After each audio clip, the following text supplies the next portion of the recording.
That's how God worked. Why you think in the beginning he said, let there be light? He could have just lit it up. Well, I started one at 10, but I didn't know it was a vision board. Just a teacher asked me what I want to be when I grow up, and I wrote, I want to be on TV. I kept that piece of paper till I was 27 years old. I got on TV when I was 38. I wrote it at 10, it happened at 38. I've had a vision board ever since. After that, I started making them out. I started putting them on my iPhone when I was probably 10, 11 years ago. I started putting them on my iPhone. And that was a game changer for me. In the past, how many times have I changed my vision board? Do you know, Ellie? 3 times since you've been working for me? So in 4 years, I've changed my vision board 3 times. I'm telling you right now, it works because it's the law of attraction. What you put out into the universe, that's what's going to come back to you. That's a fact. That's a fact. That ain't no theory I came up with. That's biblical. That's spiritual. That's how God worked. Why you think in the beginning he said, let there be light? He could have just lit it up. But he was trying to show us something. He said, let there be light. Then it was light. He could have just lit it, man. There's evidence of how this works. You don't have to go to college. You ain't got to go back and get no degree. You ain't got to do none of that. You got to have some faith, man. Quit going to church, memorizing all these scriptures that don't apply none to your life. What you down there for? You can judge me. I don't think with all that cussing you gonna make it to heaven.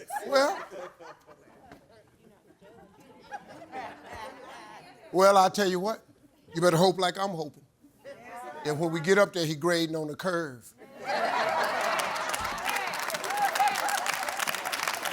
Because right now, I'm telling you right now, I'm about a 70. I'm just hoping that's a low A. You ain't no 100. You ain't even no 99, no 98. It ain't no perfect people, man. See, y'all, the people want to be Christians, but you make the walk seem too hard. The walk real. I can't stay on that white line every day. Sometimes I walk next to the line. Sometimes I just look over at the line. I ain't doing it today. And then when I get strong, I step back on the line. Ask God for forgiveness, keep on moving. But he keep on blessing me, man. And you can get them same blessings if you quit playing around with it. I dare you to go home and write down everything you want and read it every morning and every night. I dare you to do it. In 1 year, get your pen out and check out what you got. You end up changing your vision board too. But you got to believe it can happen for you. If you don't believe it happened for you, if you don't send it out, it ain't coming back. What you do is you should become passionate about your gift. See, that's the key, man. That's the key. Nothing else matters. Quit tripping yourself out. You all have one. God gave all of you a gift at birth. When he created you, he put it inside of you. You don't got to go discover it nowhere. He already gave it to you. It's the thing you do the absolute best with the least amount of effort. That's your God-given gift. You just got to recognize what your gift is. That's all it is. It's simple. You've been doing it your whole life. You ain't got to wonder what it is. You have it. You know, quit going and taking all these courses and motorcycle repair and all that. That ain't what you do. What is you looking at all these commercials on TV? How to be a computer tech. You ain't tech savvy. Identify your God-given gift and go pursue that. Don't come out here getting this film industry and you're not a film industry person. Identify the gift.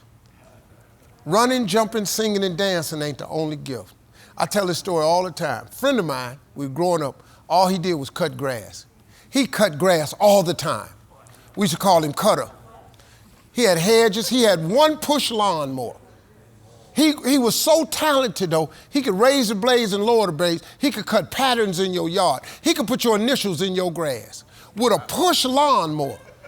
Every time we go out, hey, Cutter, come with us. Nah, man, I got to get up, cut Miss Jackson grass. $2 in the front, $2 in the back. We laughing at, man. That's all he ever did. You know what Cutter got now? Cutter got a landscaping company in Cleveland. You know how much Cutter make a year? Cutter make $4 million a year. You know what Cutter do? Cutter cut grass. He didn't come out of Hollywood with me, try to be no damn comedian. Cutter cut grass. He got 38 trucks. He got every contract in the city cutting grass, all the big companies everywhere. And when it's snow outside, he's so good, he do all the snow removal. He making $4 million a year. All he do is cut grass. If you fry chicken better than everybody you know, y'all be somewhere frying chicken. If you make pie better than anybody you know, you should be in the pie making business. Why you out here trying to be in film school? If you braid hair better than anybody, get into hair braiding, do hair. If you color hair, go do that. If you babysit, if everybody trusts you with your children, babysitters turn into daycare centers. That's a gift. Go do that. Y'all don't come out here. You don't know about making no film. Now then you got to wait and now you got to get your film greenlit. You know how hard to get a show green? You know how many pitch meetings I've been in my career? Probably 200. You know how many shows I done got on TV? 5. I've been out here 30-some years. They've taken 5 of my ideas and turned them into shows. 200-some pitch meetings. Don't come out here and ask these people to pick you. You know how hard it is to get picked in Hollywood? This ain't what you want. So do your gift. An interview, and this man asked me, he said, Mr. Harvey, the past year and a half has been the toughest year of our lives as human beings. So this had to be the toughest year of your life. I said, sir, this ain't even been in the top 10 toughest years of my life. I don't know what. We had a pandemic and COVID, but I've had some years that, man, make this look like a cakewalk. I lost my mama 23 years ago. That was the biggest hammer I ever had in my life. I'd rather had COVID than lose my mama. So, but sir, I'm talking about a global pandemic. Hey, once again, you asked me the question. Now, if you want to put the answer in the interview, go ahead and put the answer down. But I'm just telling you what happened to me. You know, he just wanted me to say it was the worst time. It was tough. And if you lost a loved one, I would imagine this was probably the toughest year for you. I didn't lose a loved one. So I can relate to my father, my big brother, my mama, my 2 best friends. I had some rough years. And that's all it was. But you know, the blessing is we still here.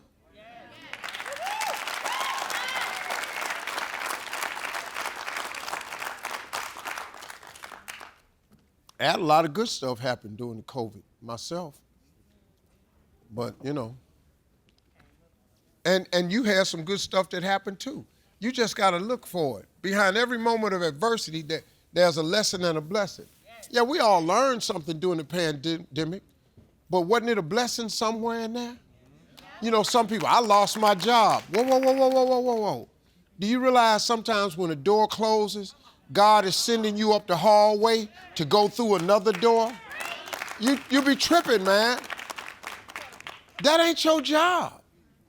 They closed my plant. That's because it wasn't yours. It wasn't your plant. It ain't your job no more. How can they take something from you that's yours? Your job gone. God got something else for you. But if you lay in the misery of it, if you lay in the moment of adversity, you never receive the lesson or the blessing. You got to get up out the adversity, man. You got to look for the upside. It's an upside to everything. This is life, man. Do you know that we're going to experience life till the day we die? We're going to have ups and downs. We're going to have ebb and flows. Some going to go good. Some going to go really bad. That's life. Ain't nobody immune to that. I don't care how much money you got, how famous you are. I don't care what color you are. This called life. It's going to keep coming.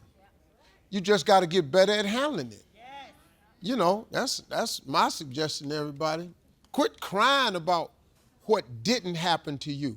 You got to start taking inventory on what actually happened. How about you live? How about you still here? How about you on Family Feud this week? How about you been laughing your ass off all day? How about that? Man, start looking at the upside. I went outside, it started raining. Man, it's raining again. Hey, you here for the rain. You ever been to prison? It rain, you don't get to go outside. There's some people want to go stand in the rain. Then you get rain, now you mad because it's raining. But if you don't get the rain, we ain't gonna have these flowers. You got to get something. Everything God sends down from heaven, it has a return. When He send rain, here come flowers. When He send sunlight, here come vitamin D. Here come all. You can say, well, everything He send down, He gets something back. Quit tripping. Man, stop complaining. Let's go. Stop complaining. Let's go. Stop.